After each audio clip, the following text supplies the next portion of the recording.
ഭരണകക്ഷി MLA ആയ PV Anwar ഉയർത്തിയ വിഷയവുമായി ബന്ധപ്പെട്ട് നടപടികളുണ്ടാവും എന്ന് മുഖ്യമന്ത്രി പോലീസ് അസോസിയേഷൻ യോഗത്തിൽ സംസാരിച്ചുവെങ്കിലും ഏറ്റവും ഒടുവിലുണ്ടായ നടപടി DGPയുടെ നേതൃത്വത്തിലുള്ള ഒരു അന്വേഷണം പ്രഖ്യാപിച്ചു എന്നതാണ്. കൂടാതെ അതിൻ്റെ റിപ്പോർട്ട് 1 മാസത്തിനകം നൽകണമെന്നും എന്നാൽ ക്രമസമാധാന പാലന ചുമതലയിൽ നിന്ന് ADGP MR അജിത് കുമാറിനെയോ അതോടൊപ്പം തന്നെ SP ആയ സുജിത് ദാസിനെയോ ഒന്നും ആ സ്ഥാനങ്ങളിൽ നിന്ന് മാറ്റിയില്ല. സുജിത് ദാസിനെ സ്ഥലം മാറ്റുക മാത്രമാണ് ചെയ്തിട്ടുള്ളത്.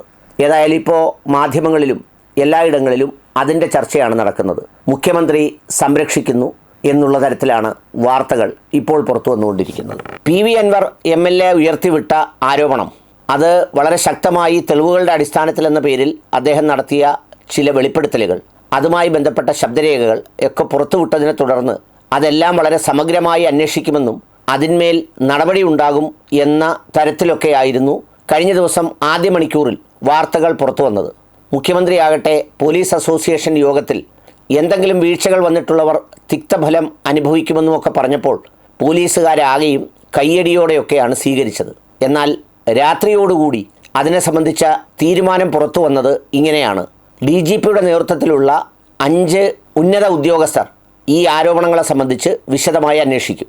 ആ അന്വേഷിക്കുന്നതിൻ്റെ റിപ്പോർട്ട് 1 മാസത്തിനകം മുഖ്യമന്ത്രിക്ക് നൽകണം, അഥവാ ആഭ്യന്തരമന്ത്രിക്ക് നൽകണം. അതോടൊപ്പം തന്നെ ഈ കാലയളവിൽ ADGPക്കോ അതുപോലെ തന്നെ ആരോപണ വിധേയനായ SP-ക്കോ പ്രത്യേകിച്ച് അവരുടെ അധികാരമാറ്റമൊന്നും ഉണ്ടാവില്ല. SP-യെ പത്തനംതിട്ടയിൽ നിന്ന് സ്ഥലം മാറ്റി എന്നുണ്ട്. മറ്റേത് സ്ഥലത്തേക്കാണ് മാറ്റിയത് എന്നുള്ളതിനെക്കുറിച്ച് സ്ഥിരീകരിച്ചിട്ടില്ല.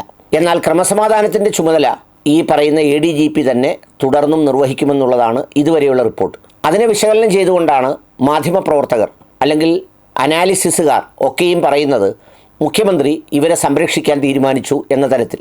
കാരണം അന്വേഷണം നടക്കുമ്പോൾ ക്രമസമാധാന പാലനത്തിൻ്റെ ഏറ്റവും പ്രധാനപ്പെട്ട ഉത്തരവാദിത്വത്തിൽ തന്നെ ADGP തുടരുന്നു എന്നുള്ളതുകൊണ്ട് അത് ഫലപ്രദമാകില്ല എന്നതാണ് ധാരാളം പേരുടെ അഭിപ്രായം. എന്നാൽ ആ സ്ഥാനത്ത് നിന്ന് നീക്കുന്നതിനെ സംബന്ധിച്ച് ഒന്നും പറഞ്ഞിട്ടുമില്ല. പിന്നെ ഈ ആരോപണങ്ങളൊക്കെ മുന്നോട്ട് പോയത് അത് ഈ പറയുന്ന അൻവറിൻ്റേതായാലും KT ജലീലിൻ്റേതായാലും കാരാട്ട് റസാഖായാലും ഇവരെല്ലാം മുന്നോട്ട് പോയത് പൊളിറ്റിക്കൽ സെക്രട്ടറി P ശശിയെ കേന്ദ്രീകരിച്ചാണ്.